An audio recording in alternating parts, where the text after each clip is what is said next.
Hi friends, simple and டேஸ்டியான basmati rice சக்கரை பொங்கல் எப்படி செய்யலான்னு பார்க்கலாம் வாங்க.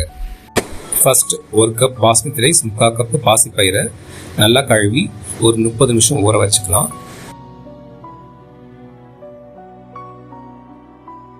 குக்கரில் ஒரு ஸ்பூன் நெய் ஆட் பண்ணிவிட்டு முந்திரி பருப்பையும் திராட்சையும் நல்லா வறுத்து வச்சுக்கலாம்.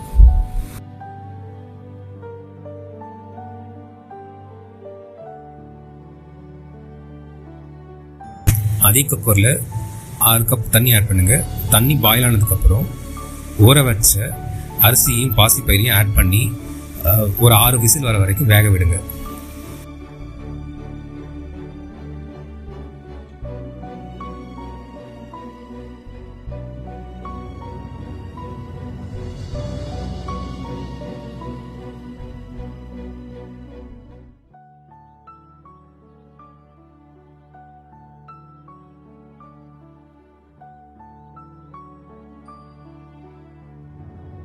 ப்ரௌன் சுகரில் கொஞ்சம் தண்ணி ஆட் பண்ணி ஒரு 10 நிமிஷம் ஸ்டவ்வில் கொதிக்க வச்சு எடுத்து வச்சுக்கோங்க.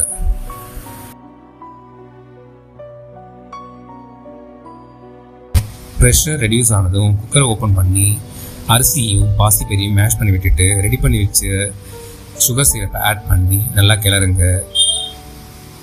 கிளறி விட்டுட்டு ஒரு 4 டேபிள் ஸ்பூன் நெய் ஆட் பண்ணுங்க.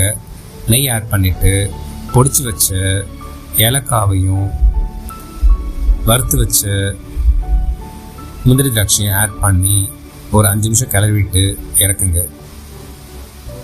சூப்பரான டேஸ்டியான சக்கரை பொங்கல் ரெடி.